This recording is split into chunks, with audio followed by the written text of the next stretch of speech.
Dios me venía hablando, ayer la estaba compartiendo un poco esta palabra porque en Lugano tenemos, allá en la ciudad de Lugano, alquilamos en un club y tenemos un horario. A veces me gustaría pasarme un poco del horario, que estamos todos muy justitos. Tiene que venir a conocer la ciudad de Lugano, es un lugar de mucha bendición también. Y Dios me daba esta palabra. Yo quiero decirte en esta noche, amados, muchas veces la iglesia, escuchen, la iglesia muchas veces no sabemos resolver los problemas. No sabemos resolver los problemas. ¿Sabes por qué no sabemos resolver los problemas? Por la falta de sabiduría que tenemos. Porque podemos conocer mucho la palabra, podemos haber hecho muchos estudios bíblicos. Mira, más sabiduría de las que tenían los fariseos y los escribas no había. Sin embargo, tenían el conocimiento, pero no tenían esa relación mente, espíritu con Dios. El apóstol Pablo me sorprendía cuando decía: en Él andamos y en Él nos movemos. El apóstol Pablo sentía que él no tenía un momento para apartarse para orar. Él sentía que oraba las 24 horas del día. Él sentía que donde iba estaba en la presencia, que no se podía escapar de la presencia. Tenía una vida de relación, de oración continua las 24 horas del día. Yo me doy cuenta que yo me la paso orando continuamente. En mi casa parece un templo. Cuando entra en mi casa va a escuchar a mi esposa cantando corito cada rato, y yo estoy orando, estamos hablando en lengua, pero porque nos acostumbramos a tener esa vida de relación con Dios. Y a veces no es que necesitamos arrodillarnos para buscar a Dios, que está bien cuando uno toma el momento para arrodillarse, no está mal, obvio.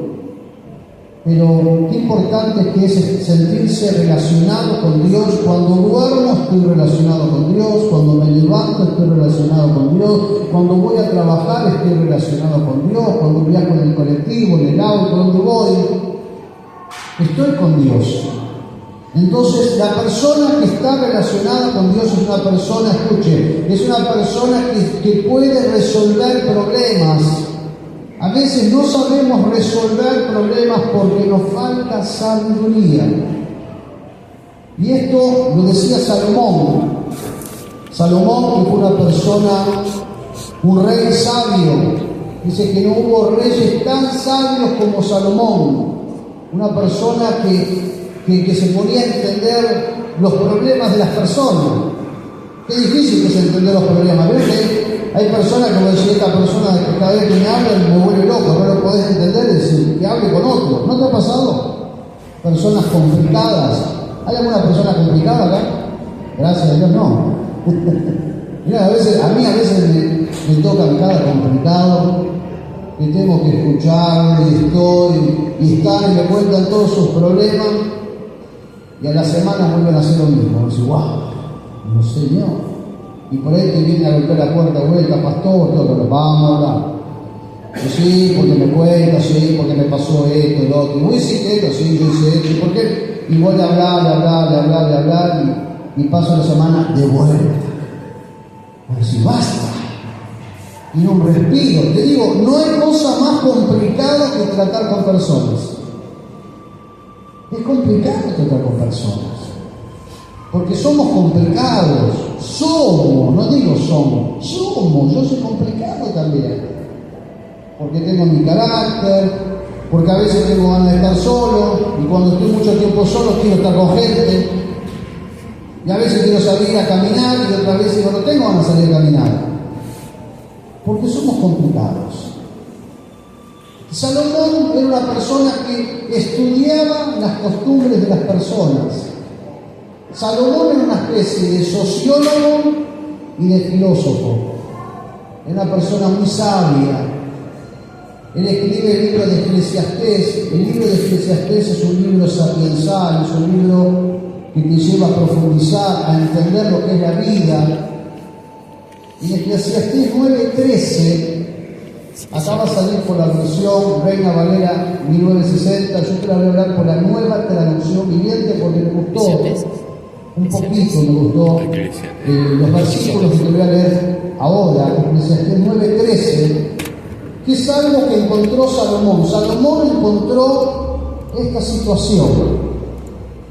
Eclesiastés 9:13, y dice: hay otro aspecto de la sabiduría que me quedó grabado al observar cómo funciona el mundo. Claro que cómo observaba Salomón. Hay otro aspecto de la sabiduría que me quedó grabado al observar cómo funciona el mundo. Había una ciudad pequeña con unos cuantos habitantes, y vino un rey poderoso con su ejército y la sitió, la rodeó. Un hombre pobre pero sabio sabía cómo salvar la ciudad, y así la ciudad fue rescatada. Sin embargo, pasado el incidente, a nadie se le ocurrió darle las gracias. Él dice que Salomón vio, como también él dijo en otros versículos, que verdaderamente la carrera no es de ligero, ni la batalla es de valiente, ¿no? O sea, que él vio algo que le llamaba mucho la atención. Vio de que había una ciudad, que era una ciudad que no vivía mucha gente, pero una ciudad que había un grupo importante de personas, y venía un rey con su ejército y la sitió, la rodeó, y le llamó mucho la atención que había un hombre, solamente un hombre, no era un ejército, no eran multitudes, solamente uno que tenía sabiduría.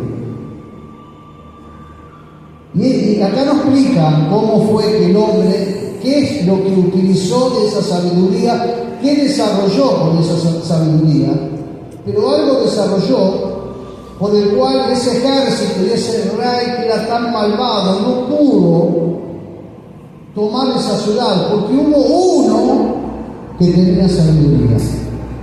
Entonces Salomón quedó impactado. Un hombre pobre pero sabio sabía cómo salvar la ciudad, y así la ciudad fue rescatada.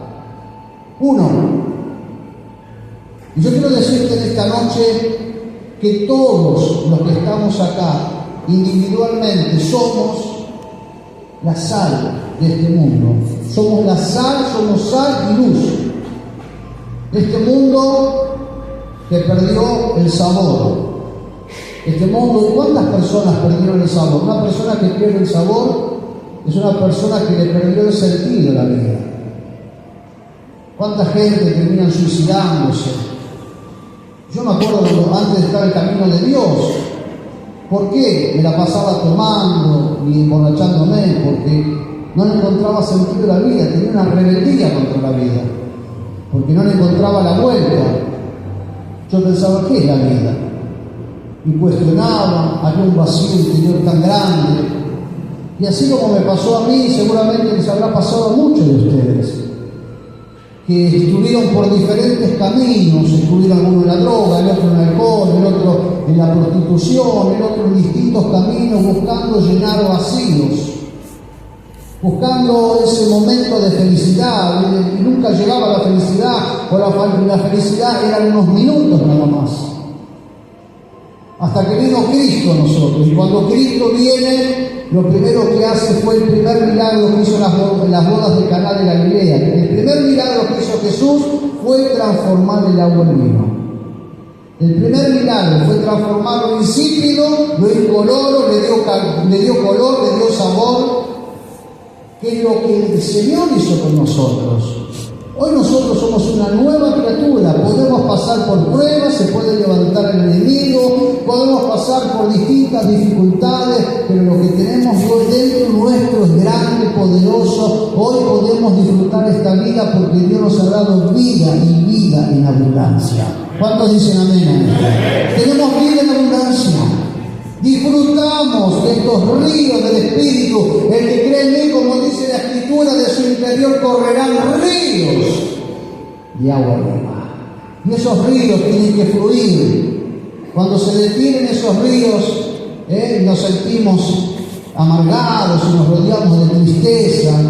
No, tenemos que fluyan los ríos del Espíritu. Y quiero decirte que una de las tareas de Satanás es la de desordenar. Una de las tareas que pone el enemigo es ponerte en contra de tu hermano, es ponerte en contra de la iglesia, es ponerte en contra de los pastores. Satanás ataca a las autoridades, así como en un momento estuviste en contra de tu padre o de tu madre. A mí me pasó, y yo en un tiempo estaba enojado con mi papá, porque mi papá también había sido alcohólico y había hecho cosas que yo pasaba vergüenza, era adolescente, y no podía traer amigos o amigas a mi casa, que por ahí mi papá estaba borracho.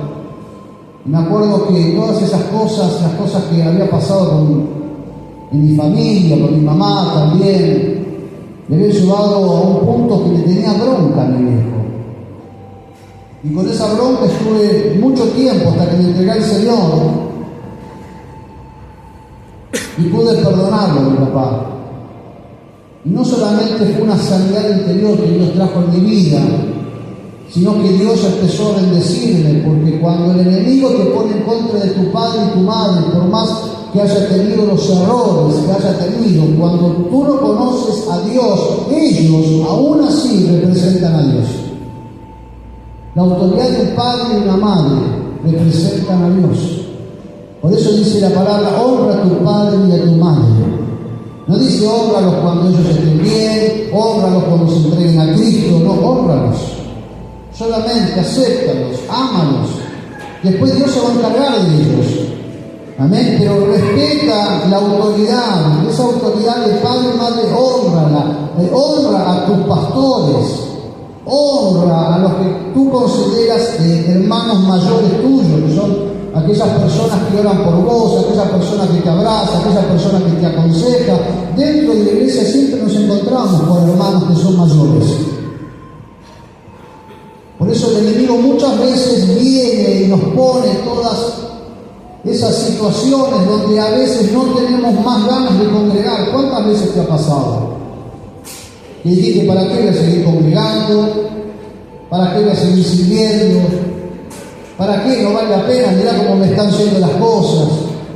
Vengo a la iglesia para recibir y resulta de que se me levanta esta lucha, me pasa esto, me pasa lo otro.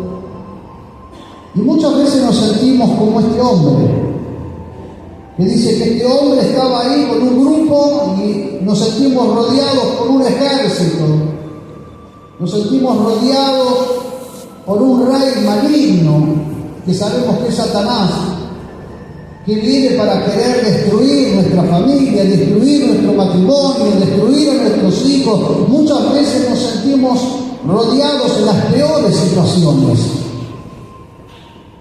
Pero la diferencia la hizo la sabiduría que tuvo este hombre, porque este hombre era un hombre que nadie daba nada, porque era un hombre pobre.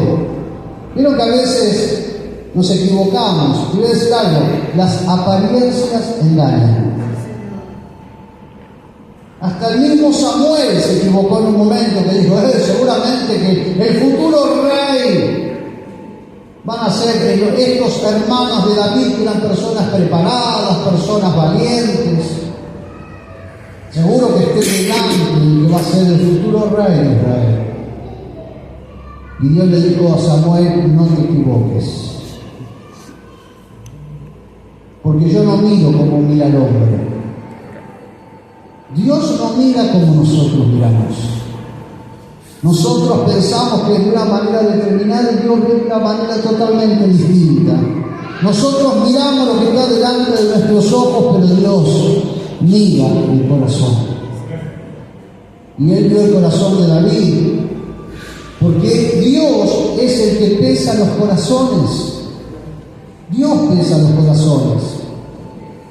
Y muchas veces estamos rodeados de distintas pruebas, pero te voy a decir algo: de todas las pruebas que estés pasando, Dios te puede sacar adelante. Cuando vos lees toda la Biblia y empezás a meterte dentro de la palabra, comprendes que Dios siempre nos da la salida. Dios siempre nos da la salida. Decirle que está a tu lado, Dios siempre te dará la salida. Dios siempre te dará la salida.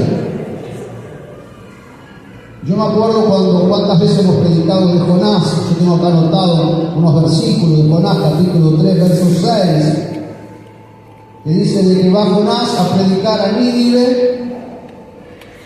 Era la capital de Asiria, era un lugar difícil, un lugar donde mataban a los profetas, un lugar pagano, nadie quería saber nada con Jehová. Jonás, Dios lo lleva a predicar a Nínive, que le costó tanto hacer la voluntad de Dios. Jonás es el típico cristiano rebelde. Gracias a Dios acá no hay ninguno tampoco, ¿no? Menos mal. El típico cristiano rebelde, que Dios le dice, bueno, hace esto y te manda para allá, y el otro dice, todavía no, voy para allá. Cuando está la rebeldía, el rebelde se mueve por sí mismo. El rebelde se tiene a sí mismo como Dios. Cree que todas las cosas se las muestra él, no necesita pastores, no necesita que nadie le diga nada, porque Dios le habla directamente. Y está bien, Dios habla directamente, pero Dios ha puesto ministerios para perfeccionar la obra de Dios. Y Jonás era una persona rebelde, y Dios lo llevaba para Nínive, se quería ir para otra ciudad porque consideraba que Dios iba a olvidar y que no, Tarsis era mejor. Voy a predicar a Tarsis, ¿por qué tengo que ir hasta Nínive? ¿Cuántas veces dijiste, por qué tengo que congregarme acá, en la avenida San Martín, aquí en otra iglesia cerca de mi casa? Pero Dios te trajo acá. Y si Dios te trajo acá, no te va a llevar a ese lugar. A veces lejos es cerca, y a veces cerca es lejos, porque Dios no mira como nosotros miramos. Y dice que Jonás fue y predicó, y él quería ir a predicar juicio. Empezó a predicar de acá 40 días Nínive será destruido. Esa era la prédica. Nada de teología, nada de palabras para ver que toque los corazones, así nomás. Y acá 40 días Nínive va a ser destruido. Y ahí anunciaba.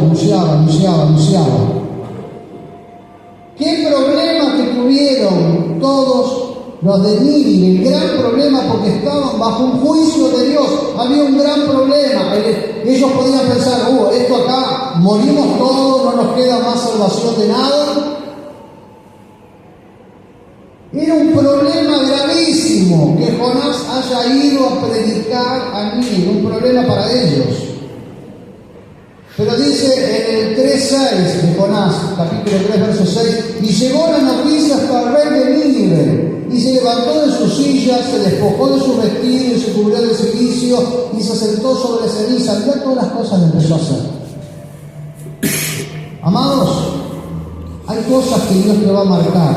La persona sabia se fija en los detalles. Tenemos que fijarnos en los detalles. Hay detalles que se nos pasan por alto. Hay detalles que para vos son detalles y para Dios es importante. Hay detalles que hablan de nuestro arrepentimiento. Hay detalles que hablan de nuestra conversión. Hay detalles que hablan de querer un cambio. Hay detalles que hablan. Y dice de que el rey se sentó sobre ceniza e hizo proclamar y anunciar en Nínive por mandato del rey y de sus grandes, diciendo: hombres y animales, bueyes y ovejas, no gusten cosa alguna, no se les dé alimento ni beban agua, sino cúbranse de cilicio. Cúbranse de cilicio. Cúbranse con bolsas de arpillera. ¿Sabes lo que es cubrirse con cilicio? Cubrirse con lo más áspero es estar en una situación de incomodidad. Cúbranse de silicio, hombres y animales, y clamen a Dios fuertemente y conviértanse en cada uno de su mal camino, de la rapiña que hay en sus manos. ¿Quién sabe si se volverá y se arrepentirá Dios y se apartará del ardor de su ira y no pereceremos? Dice, y vio Dios lo que hicieron, que se convirtieron de su mal camino y se arrepintió del mal que había dicho que les haría y no lo hizo. Decí conmigo, no lo hizo. El rey de Nínive fue sabio. Esto es actuar con sabiduría. Cuando vos ves que estás rodeado de una situación donde ya no tenés salida, donde no sabes cómo enfrentar, como le pasó a este hombre pobre pero rico, que estaba en una situación muy difícil, pero con su sabiduría liberó la ciudad. Y acá encontramos un rey que actuó sabiamente. Hay situaciones que no podemos salir, problemas que no podemos salir, que estamos bajo un estancamiento. ¿Sabes por qué? Por la poca sabiduría que tenemos. Matrimonios que se terminan disolviendo. ¿Sabes por qué? Por la poca sabiduría que tenemos. Porque Dios nos da la llave, pero no la abrimos. Nos da la llave, pero es más fuerte nuestro orgullo que agarrar la llave que nos da. Nos ofendemos rápidamente. Ageo 1:4, otra situación, donde ellos salen de Babilonia, van a reedificar todo lo que había destruido el rey Nabucodonosor. Van a reedificar. Cuando empiezan a volver a sus tierras, empiezan a edificar sus casas, y que bueno, edificamos la casa y vamos a empezar a reedificar el templo. No, terminando de edificar la casa, vamos a arreglar los pisos. Bueno, vamos a hacer los pisos y ya van a arrancar. No, ahora vamos a pintar todo. Bueno, y ahora vamos a reedificar el templo. No, vamos a hacer otro segundo piso. Y después hicieron primer piso, segundo piso. Bueno, ahora vamos a hacer otra casa más. Entonces empezó a estancarse todo. Escuchen, Dios no se olvida de las promesas y de los compromisos. Si tú te comprometiste a seguir a Cristo, no lo tomes livianamente. A veces tomamos el camino de Dios livianamente. Dios sabe. No, pará. Dios honra a los que le honran. Dios ve el compromiso. Dios ve cuando tú te comprometes y dices, yo quiero servir, yo quiero trabajar por Dios. No te va a ser fácil servir, vas a tener lucha, se te va a levantar el enemigo, vas a tener problemas dentro de la iglesia, fuera de la iglesia, va a haber una guerra espiritual tremenda, pero tú no puedes romper un compromiso que hiciste con Dios, no con el hombre. Las veces que yo estuve a punto de dejar la iglesia, y después, cuando resistía, venían las bendiciones y decían, con razón, Satanás hizo lo imposible para querer sacarme. Me enojé con el pastor montones de veces. Los pastores, ¿saben cómo le ligamos los pastores? Porque esto es culpa del pastor. No, porque la iglesia se tiene que manejar de esta manera. No, porque esto está todo mal. No, porque el pastor deja servir a cualquiera. Nos dan con un caño los pastores. Pero yo también le di un caño a los pastores. Esto es así. Esto pasa como con los chicos, ¿vieron? Mis hijos no me hacían caso, ahora yo me río con mi nieto. Y digo, ahora viste, ahora me entendés. Y antes, porque papá, las cosas no son así. Vieron que cuando son adolescentes se comen el mundo. Pero cuando son papá y mamá, y que ya se dan cuenta que las cosas, Gaby se ríe, ¿no? Gaby es terrible, antes agarraba patadas, ahora vamos a cuidar todo. Antes dejaban las luces prendidas, así todo un día. Ahora hay que apagar todas las luces porque hay que ahorrar. Te cayó la ficha. Antes un despilfarro, claro, si total, La heladera la llenaban así y la llenaban. Ahora tenés la manteca, la cuidás. El pan que es de ayer, vamos a una tostada. Antes, yo pan viejo no como, vamos a comer fideo todos los días. Ahora comer fideo todos los días y das gracias a Dios. Tenemos que aprender, amados. Tenemos que aprender. Y así se va desarrollando la sabiduría. Y dice que el pueblo que sale de Babilonia, en vez de reedificar el templo, empezaron a decir, no, todavía no es tiempo. Ageo 4. Entonces, es para vosotros tiempo, para vosotros de habitar en vuestras casas artesonadas, y esta casa está desierta. Pues así ha dicho Jehová de los ejércitos, y le dijo que meditad, sé sabio. ¿Por qué te pasan las cosas? ¿Por qué volvés a tropezar con la misma piedra? ¿Cómo puede ser que no te das cuenta?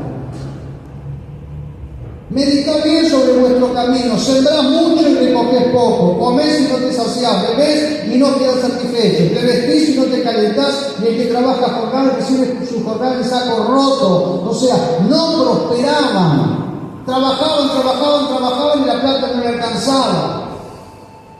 Todo estaba mal, lo que estaban haciendo no prosperaba, no salían adelante. Verso 7, así ha dicho Jehová de los ejércitos, meditad sobre vuestros caminos, subid al monte y traed madera, y reedificad la casa y pondréis a mi voluntad y seré glorificado, ha dicho Jehová. Fueron sabios, ahí se despertó la sabiduría, ahí entendieron que la clave era primero Dios. Cuando Dios no está en primer lugar, dejamos de ser sabios para convertirnos en necios en un instante. Y vos lo vas a comprobar. Yo tengo montones de hermanos acá que a veces yo me gozo, como pastor me gozo. Personas que fueron duras, como fui yo muy duro. Y que hoy dan testimonio de cómo Dios los bendijo, cómo Dios los cambió, cómo Dios hizo la obra. ¿Pero por qué? Sí, es la gracia de Dios. Claro, todo es por gracia. Nosotros no merecemos nada, todo es por gracia. Pero también tiene que ver nuestra sabiduría. El dejarnos formar, el dejarnos tratar. Mirá en 2 de Crónicas 20. Otro ejemplo. Pasadas estas cosas, aconteció que los hijos de Moab y de Amón, y con ellos otros de los amonitas, vinieron contra Josafat a la guerra, y acudieron algunos y dieron aviso a Josafat, diciendo, contra ti viene una gran multitud del otro lado del mar y de Siria. Y aquí están en Hasezón Tamar, que es el Gadi. Entonces él tuvo temor y Josafat, ¿qué hizo? Humilló su rostro para consultar a Jehová e hizo pregonar ayuno. Mirá cómo Josafat era una persona sabia. Josafat tenía un ejército que era mucho más poderoso que ellos. Muchísimo más poderoso.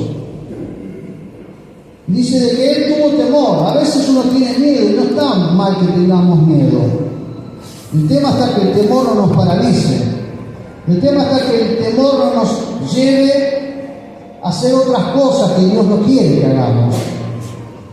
Entonces dice que él hizo pregonar ayuno a todo Judá, y se reunieron los de Judá para pedir socorro a Jehová, y también de todas las ciudades de Judá vinieron a pedir ayuda a Jehová.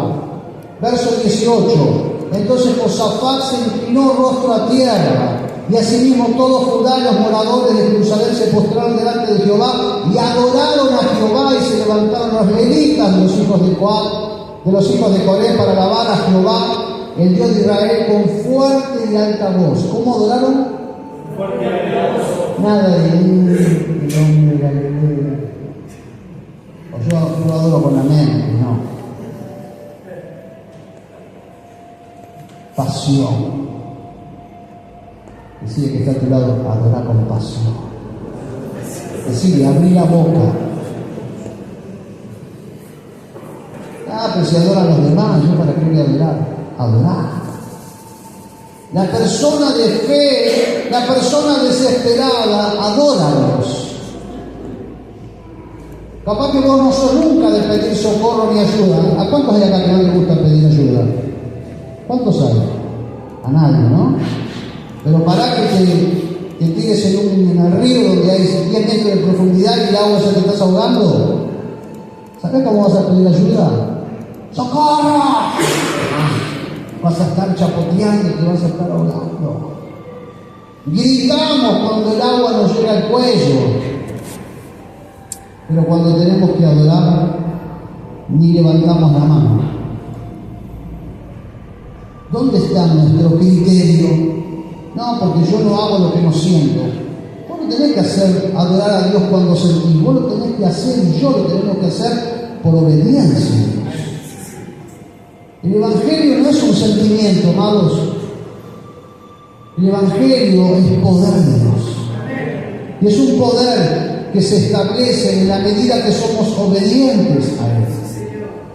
Entonces, cuando tú estás en un momento difícil, como estaba pasando Josafat, que iban a matar a todos, iban a perder el reinado, iban a ser todos destruidos, ellos, ¿sabes qué hacían? Se levantaban a la mañana a adorar y se levantaban a clamar a Dios. No lo hacían despacito, lo hacían con voz fuerte. Ya no les importaba ver si molestaba que moleste.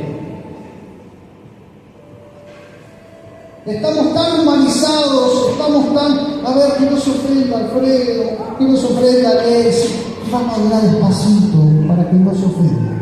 No, vamos a adorar fuerte, amados. No, porque el que tengo al lado capaz que se va a sentir que yo hago el ridículo, hacer ridículo. No venimos a quedar bien acá. Acá venimos a buscar el favor de Cristo. Acá venimos, hijos de Dios, que fuimos lavados, limpiados con la sangre del Cordero, y venimos a exaltar al Rey de Reyes, al Señor de Señores, al que murió, al que resucitó, al que vino a través del Espíritu Santo, y hoy estamos llenos del poder de su presencia. A Él venimos a alabar. Y a su nombre. Y dice que cuando comenzaron a entonar cantos de alabanza, Jehová puso contra los hijos de Amón y de Moab y del monte de Seir las emboscadas de ellos mismos que venían contra Judá y se mataron los unos a los otros. Los enemigos se mataron entre ellos. ¿Cómo pasó? No sé. A veces queremos saber cómo Dios hace los milagros, ¿no? Dice que cuando el Señor multiplicó los panes y los peces, ¿sabes qué hizo? Le dijo, acuéstense en el césped y miren al cielo. Todos queremos ver, a ver los milagros, a ver. Y el Señor dijo, no, ustedes no van a ver mis milagros. Ustedes no tienen que investigar, somos muy investigadores. Somos de investigaciones, y Dios no quiere gente de investigaciones. Dios quiere gente de fe. Personas de fe, que le crean a su palabra, no que investiguen todo.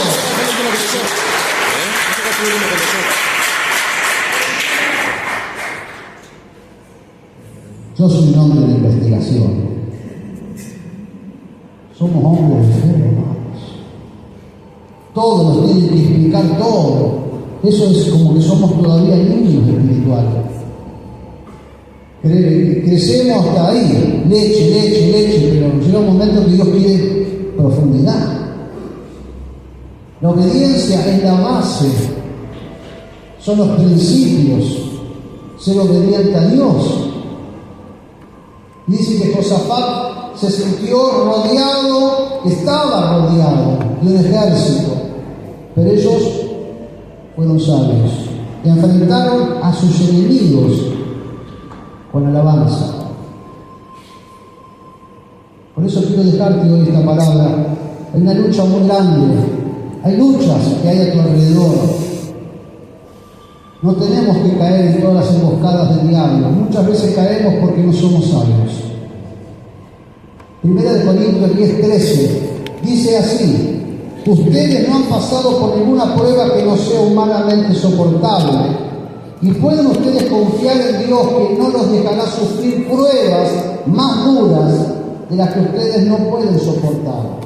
Por el contrario, cuando llegue la prueba, Dios les dará también la manera de salir de ella para que puedan soportarla. Esa es otra versión. O sea, Dios permite la prueba. Dios permite que venga ese ejército. Pero junto con la prueba, Dios nos da siempre la salida. La salida siempre está. Solamente tenemos que ser sabios para poder encontrar la salida. Tenemos que ser sabios para escuchar a Dios. Tenemos que ser sabios para entender el reino de Dios. Porque el reino de Dios no tiene nada que ver con este reino humano. El reino de Dios es todo al revés. Absolutamente todo al revés. Hoy vivimos ofendiéndonos a cada rato, ¿sí? Vivimos enojados, pero nosotros tenemos la autoridad para desactivar las obras del diablo. Nosotros tenemos salidas que Dios nos pone. Yo no sé vos cómo estás viviendo, pero vivimos en un mundo donde todos viven enojados, todos viven con competencia, todos vivimos apurados, todos vivimos contestando mal. Y tenemos una salida. La iglesia tiene que cuidarse mucho. ¿Y sabes cómo es la salida? Confesando nuestras ofensas. Confesando nuestras ofensas y orando por todos. Santiago 5:16. Confesaos vuestras ofensas unos a otros y orad unos por otros para que seáis sanados. La oración eficaz del justo puede mucho. Siempre hay una salida. Para que podamos afectar la ciudad donde nosotros estamos, como este viejo sabio, para que podamos afectar la ciudad. ¿Cuántos quieren que te ocurra algo con Rafael Calzado? Yo quiero. Necesitamos perdonar. Antes, es la base. Necesitamos confesar nuestras ofensas. Necesitamos pedir perdón, orar por aquellos que nos lastimaron. Por eso, pidamos en esta noche, Señor, que nos dé sabiduría. Que Dios nos dé esa sabiduría. Santiago 1:5 dice: si alguno de vosotros tiene falta de sabiduría, pídela a Dios, el cual da a todos abundantemente y sin reproche, y le será dada. Estás rodeado de un ejército. ¿Qué ejército es el que ha avanzado en tu casa, en tu familia? ¿Qué lucha estás pasando? Y tengo una lucha en la mente, tengo una lucha de fobias, tengo una lucha económica, todo me sale mal, estoy rodeado de deudas, tengo una lucha de sentimientos, estás pasando por tentaciones. ¿Cuál es la lucha que estás pasando? A veces pasamos por distintas luchas y no nos damos cuenta y no sabemos cómo enfrentarlas. Pero yo quiero decirte esto: junto con esa tentación, Dios te da la salida. Junto con esa lucha, Dios te da la salida. Hay una sabiduría que Dios quiere darnos. La iglesia no es un lugar de entretenimiento. En la iglesia vamos a compartir, nos vamos a reír en algún momento, pero este es un trabajo serio en la iglesia. Hay un trabajo de guerra espiritual, es un lugar de guerra, de batalla. Continuamente estamos siendo bombardeados, continuamente hay una batalla espiritual para hacernos caer, porque el enemigo quiere confundirte. ¿Para qué? Para que no llegues al propósito que Dios tiene en tu vida. Yo sé que muchos de ustedes van a estar en ese propósito. Muchos de ustedes anhelaron ministerios, anhelaron dones que vienen por gracia, pero para crecer hay que pagar un precio. Y para poder enfrentar a nuestros enemigos tenemos que tener sabiduría. Yo te invito a que cierres tus ojos. Este hombre viejo y sabio